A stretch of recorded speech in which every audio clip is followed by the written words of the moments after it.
The Republican National Convention has not yet reconvened in Chicago, but NBC will switch to Convention Hall as soon as the first gavel falls. NBC Radio will provide its millions of listeners with complete coverage tonight of the important nominating speeches, and then tomorrow will be on hand for the balloting for the Republican nominee for president.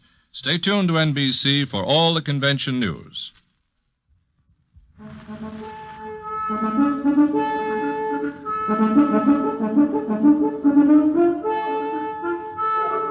The National Broadcasting Company invites you by transcription to join The Chase.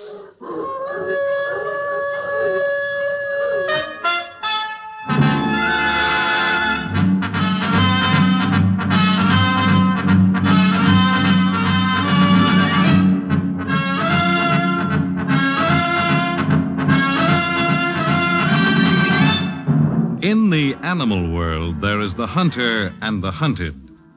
Hound and fox, hawk and sparrow, cat and mouse. We in the topmost species have also joined the hunt. But who is to judge precisely which of us are hounds or foxes as we enter the chase?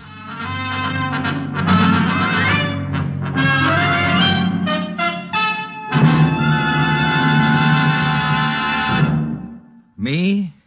I'm a writer. The name is Burton, Doug Burton. Whodunits, weird stories, creepy gimmicks, stuff like that. Never heard of me? Well, naturally. I write like crazy, but I never sell anything. I've got the biggest collection of rejection slips in the Authors League. My stuff isn't hot enough, they squawk. No excitement. Get some action into it, Burton, they keep telling me. Give it the fast 1-2 with a chase at the finish. Well, I gave it the fast 1-2 this trip, sweetie pie. But I didn't dream this one up. It happened. So help me, Hannah, it happened.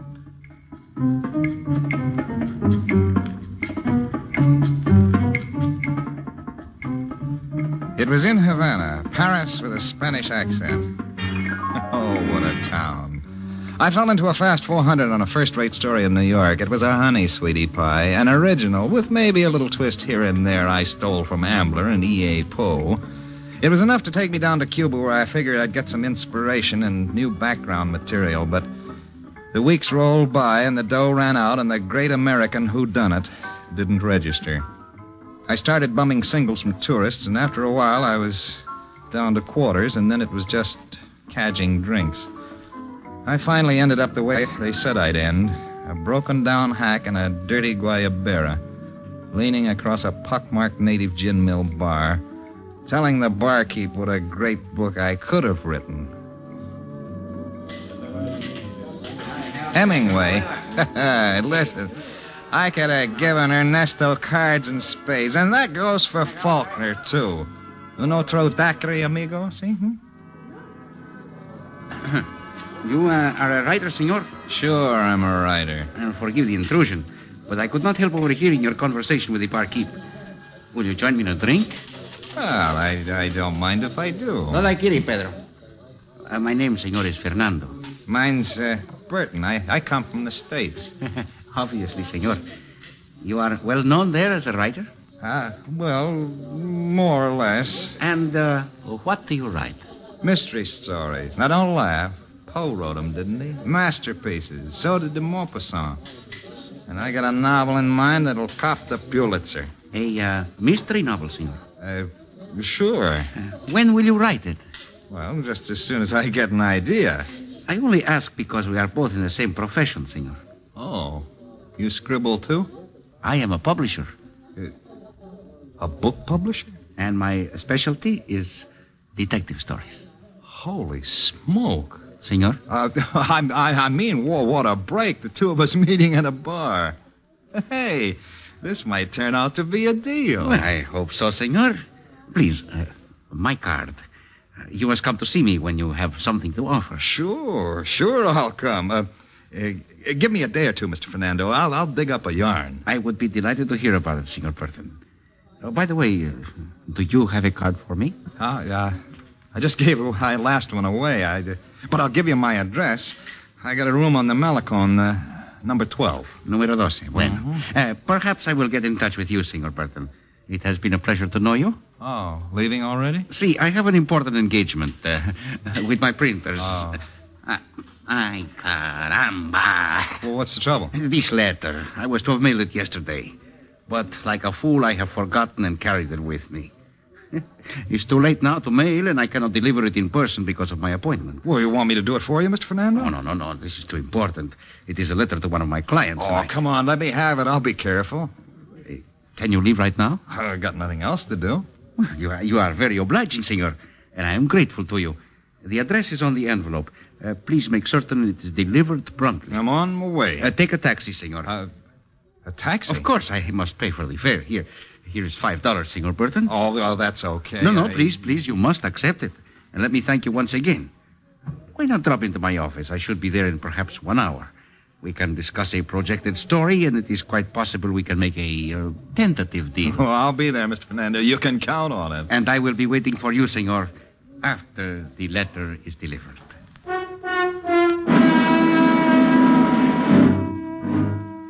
He passed me a narrow manila envelope sealed on both ends with wax and addressed to a Senora Natasha Vashnik. Then he pushed a $5 in my hand and left the bar. I finished my drink and hit the street, but instead of hailing a cab, I figured I might as well take the bus and eat for a couple of days on the difference. That was when I got my first hint that the errand he'd sent me on had a label marked lousy.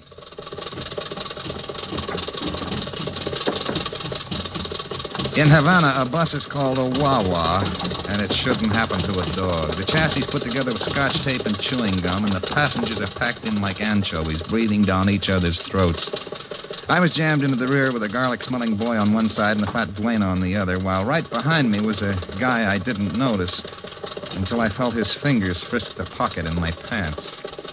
Hey! Well, excuse me. You looking for something, mister? It was a mistake. I assure you the bus is so crowded. You were trying to pick my pocket. Oh, no, my friend, you're in error. I got half a mind to call a cop. I suggest, my friend, that you keep the other half on something else.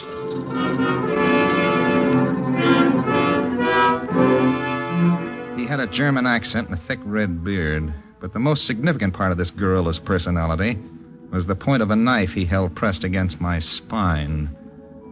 For a second, my throat went dry. Then the bus gave a lurch, and I was thrown forward through the mob, putting 3 or 4 people between us. As the bus stopped, I jumped, and I was running up the avenue while Redbeard was still trying to push his way through the crowd. I figured him for a dip with an eye on my poke, but half an hour later, I knew my wallet wasn't what Redbeard had been interested in. Si. Senora Vashnik? Si. I got a letter for you. A letter Mhm. for me. How nice. Please come in.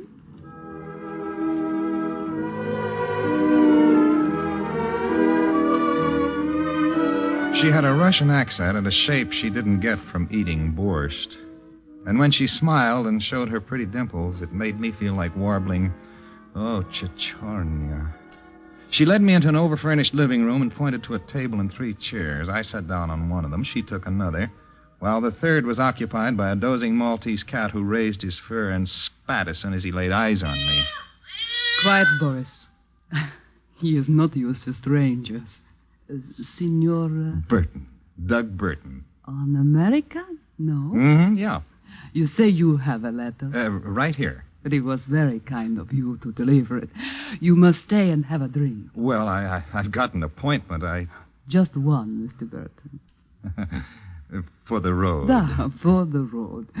Rum Blanco, da? That suits me fine. Boris, be quiet. You must be nice to our guest, Boris. And mind your manners. Here you are, Mr. Burton. Good health? Thank you. Oh, I'm sorry. Oh, it was my fault. I spilled some liquor on your carpet. No matter. Drink up, Mr. Burton.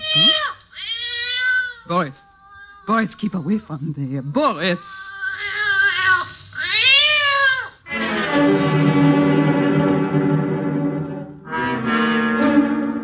When I spilled the drink, the cat stretched himself, then jumped down to the floor. Before she could stop him, he was lapping at the liquor, his tongue darting in and out like a thirsty barfly. 5 seconds later, he let out a whine, and his tongue stopped moving. Then his eyes glazed like two marbles, his tail started to quiver, and he slowly rolled over on his back, his legs stiff in the air, stone dead. Your cat. Boris. What was in that drink you gave me? Drink? The cat lapped it up, and it finished him. But you must be mistaken. Mistaken? Look at him. That drink was poisoned, lady. You don't mind if we swap. What are you doing? You drink mine, and I'll drink yours, baby. But this is ridiculous. Is it? And I am giving the orders. Here, you are going to finish your drink, Mr. Burton. Oh. At the point of a gun. You have your choice. The drink or a bullet in your stubborn head. Well, what's the big idea? Why pick on me? I never even saw you before I came here with that letter. And I will make sure, Mr. Burton, that you will never see me again. Drink, or I shoot.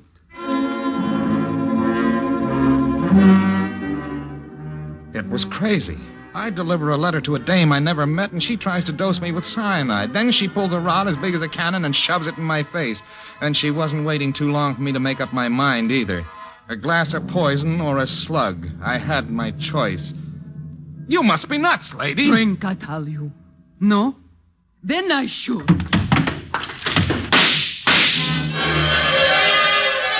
I grabbed the letter, then kicked over the table a split second before she fired. She was on the floor, groping for the gun when I dived through an open window and tore up the street. I was still trying to figure what hit me when I glanced up at a lamppost sign and saw I was on Avenida Calzado, the address on Senor Fernando's card.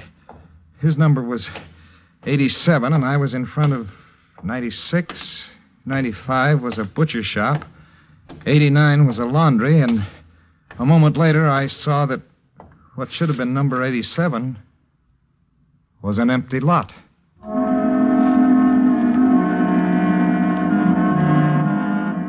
I stood there like an idiot, looking across the open space, then pulled out the letter. But as I started to crack the sealing wax with my fingernail, I heard footsteps behind me, and I turned and met Herr Redbeard again, face to face. This is a coincidence, my friend. You think so? Imagine us meeting here on an empty street. It's a small world. May I trouble you? For what? The letter, my friend. What letter? The manila envelope you just put in your shirt.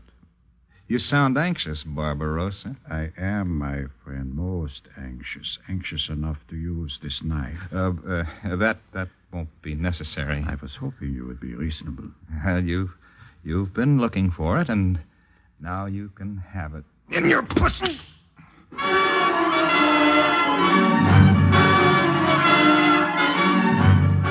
I nailed him on the kisser, only it wasn't solid. He staggered back, but not completely out. I saw his hand go for his pocket, and a knife blade flashed, but I was on my way before he could get himself to lunge.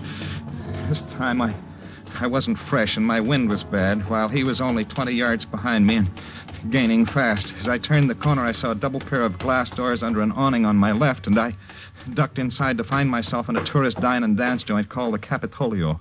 I went through the lobby just as he came after me through the door and reached the main patio of the restaurant. The dance floor was out in the open, jammed with tourists, and as I snaked my way along the sides, I glanced back and saw Redbeard behind me, casing the crowd. At that point, I stopped at a table, pulled an overweight dame right out of a chair, and tried to lose myself by doing a Roomba through the mob. Well, I declare. Remember me? Well, you must be out of your mind, young man. The name's Doug Burton. I'm a friend of your husband's. You are? Oh, you must remember. Oh, well, I must say I have a very poor memory for faces. Oh, but I haven't, especially a face like yours. Oh, you're very flattering, Mr. Burton. I'm sure my husband will be delighted. We just arrived in Havana this morning, and we don't know a soul. But I was worried. Oh, no, I told Orville that we'd meet someone. I declare. I thought it might be better if we danced on the other side. Well, you needn't have pulled me that way. Why are you looking around like that? Oh, now, really, Mr. Burton, are you quite sure we've met before? Our name is Owens. Oh, no doubt about it. Let's dance over there near the kitchen door. The kitchen door? Oh, there's Orville. He just stepped out to make a phone call. Come back to the table with me, Mr. Burton. He'll be so happy to see you. Keep dancing, lady. But my husband... Keep dancing and shut up. Oh. Her mouth popped open like a fish out of water, but my mind was something else. Old Redbeard was moving across the floor, one hand in his pocket and his eyes glued to mine. Oh! Oh! That man! Stop him! He's got a knife! Stop him!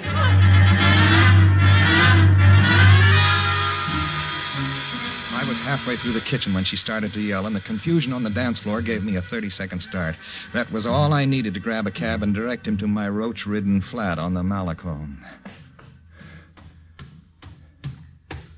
As I climbed the stairs, I tried to put the thing together in my mind, but it just wouldn't make sense.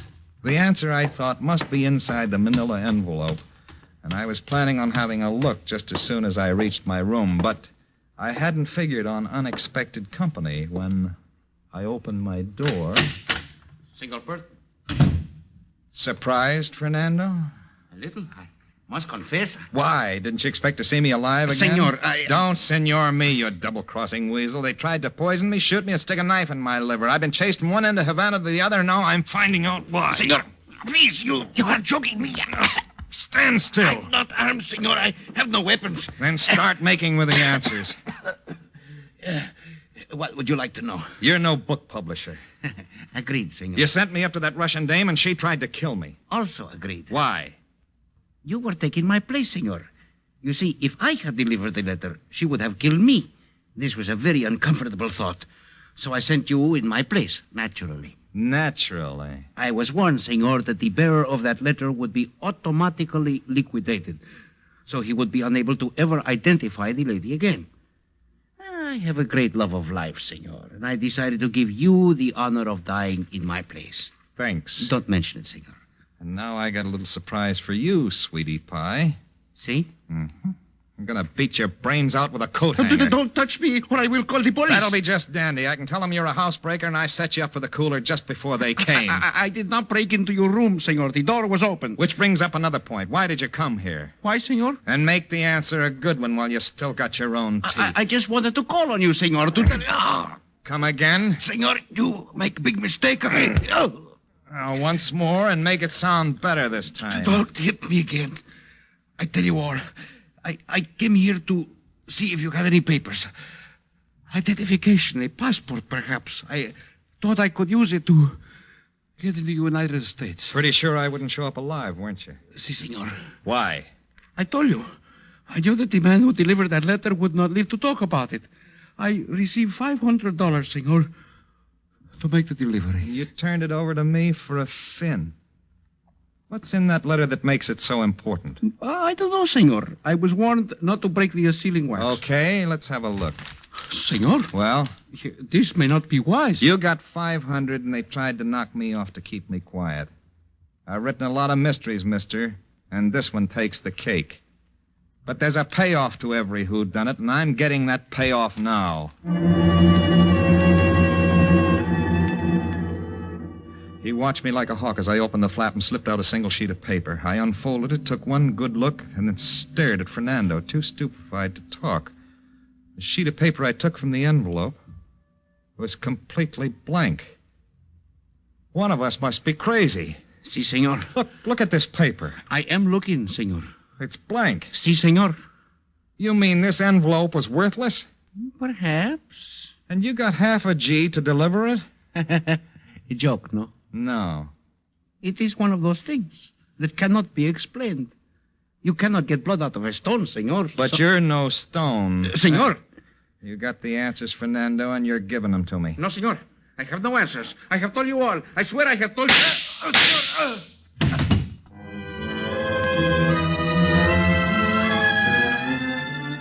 He was standing near an open window, and whoever fired must have aimed from across the street. Both bullets went right between his shoulder blades, and he was dead even before he hit the floor. I didn't dare go near the window, and I knew I'd be taking a chance if I used the door. Before I even had time to turn him over, I heard footsteps coming up the stairs, and a few seconds later, Redbeard waltzed in with a gun still in his hand. Greetings. We meet once again, my friend. Come in and make yourself at home.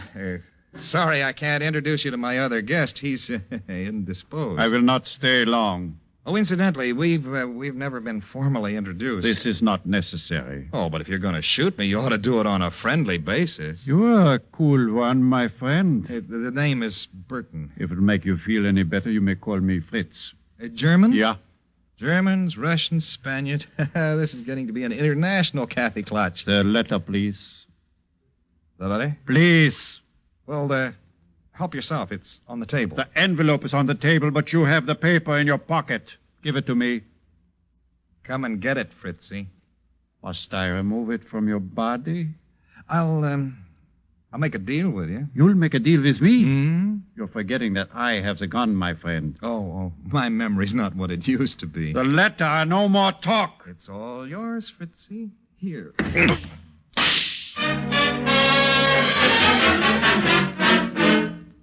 I found out he was a sucker for a left hook the first time I clipped him, and he fell for the same lead twice. He fired as he staggered, but his shot went wild. And as he tried to catch his balance, I clamped a wrist lock on one of his arms, twisted him around, and sent him right over my shoulder in a flying mare, right through the window.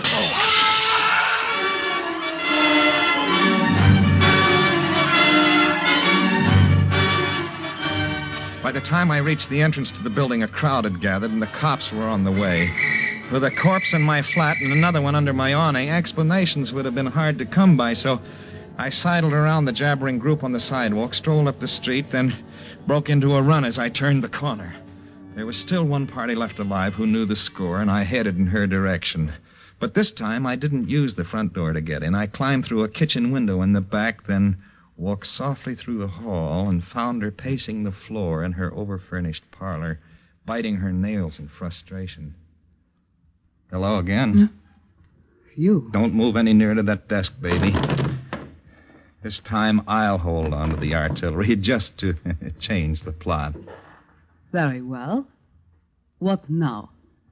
I got a proposition to make, Natasha. Da. Let me in on the secret, and we share and share alike. What a secret, darling. The one connected with this blank sheet of paper. There is no secret. No? You have been made the victim of a bad joke. Do I look like I'm laughing? That the paper in your hand is worthless. As you can see, it is merely a dummy. The real formula has long since been sold. What formula? You don't know? I only know I'm holding the gun, baby, and you'd better talk fast. I have no objection to telling you whatever you want to hear, my handsome friend. Who was Fritz? Fritz? Mm-hmm. The German. He was an agent, like I am. A Russian agent? I work for whoever will pay the most, my boy. And frankly, my fellow countrymen are the cheapest of the lot. Fritz was also a freelancer, and we were both after the same piece of merchandise. What about Fernando? Who is Fernando? He was the guy who was supposed to deliver that letter to you originally. Oh, yes, you took his place. He was hired to bring the letter here from Buenos Aires. He was unimportant. Mm-hmm. Now we come to the jackpot question. That? This blank sheet of paper. I told you, it is a dummy. You are wasting your time. I have already sold the formula to a foreign power for a handsome sum. And just what is the formula? A bomb which will make the atom bomb and even the hydrogen bomb look like toys, my friend. It was developed by a scientist who has since, shall we say, passed away. So many guys seem to be doing these days. So you would be just as wise to leave and forget the whole affair. What are you looking for? Just wanted to make sure this paper was worthless before I set fire to it. Set fire to it now? Sure. Why bother to do that? Maybe I'm an incipient pyromaniac. As long as the paper's useless, we get rid of it. Da? No. Put the match out, you fool. Put it out.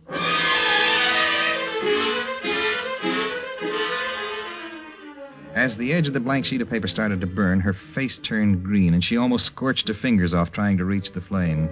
Just an inch or two was damaged by the time I doused it, and as she stood there glaring at me, livid, I noticed something else. The edge of the paper that was nearest the fire wasn't blank anymore. Well, what have we here? Now you have all the answers you require. Hey, not a bad gimmick. The paper's been chemically treated. Heat brings out the invisible ink. So? Looks as though I'm holding all the aces now, baby. But not for long. I do have an ace, my friend, with a gun in his hand who's standing right behind you. Don't turn. Take his revolver, Natasha. Da. The Formula 2. Da. Now step aside. Don't shoot, Ivan. Not here. Then where? The goat field. We can leave him there. The car, Natasha. Let us get this over with. Quickly.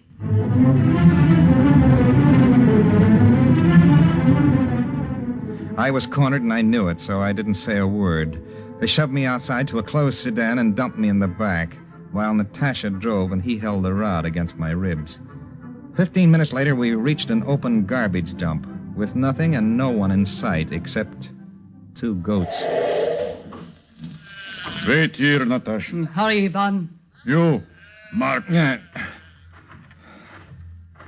this place smells like a sewer. The odor will not trouble you for very long. Can't we talk this over? There is nothing to say. We've gone far enough. Stop here. Before you pull that trigger, you might satisfy my curiosity. In regard to what? That paper in your pocket. How much will you get for it? As much as the market will bear. Couple of thousand? Thousands for this? The price will be in millions. And you've got the only copy? Here in my hand. Ivan, hurry. I'll be with you in a moment, Natasha, just as soon as I feed our friend to the goats. Hey, don't look that hungry.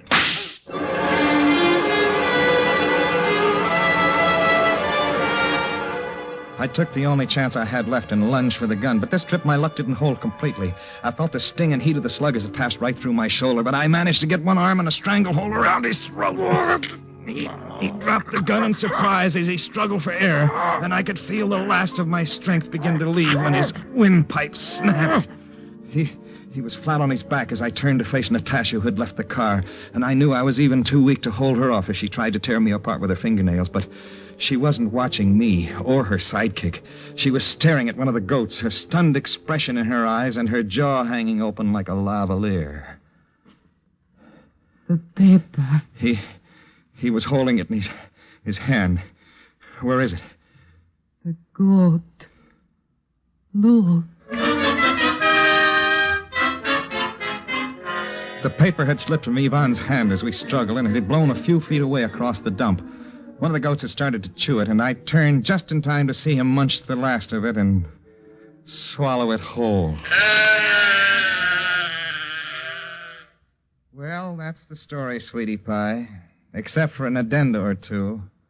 The Russian recovered, and they jailed him as a foreign spy along with Natasha, while I holed up in my flat and worked like mad. I put the entire yarn on paper, twist for crazy twist, and sent it to New York for publication. And this is the topper, the thing that's got me nuts. My story just came back to me as usual with a rejection slip pinned to the flyleaf marked, "Unbelievable."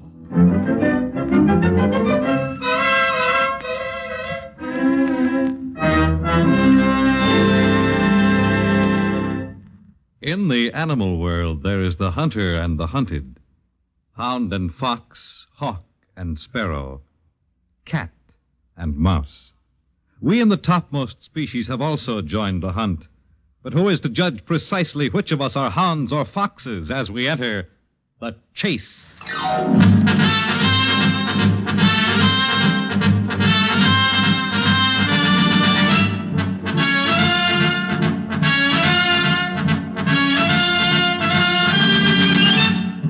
The Chase was created and written for the National Broadcasting Company by Lawrence Clee. In tonight's cast were Vinton Hayworth, Jan Miner, Louis Van Ruten, and Roger DeCoven. Next week, a suspenseful story involving a song from the grave and a man who tried to escape from his conscience on The Chase.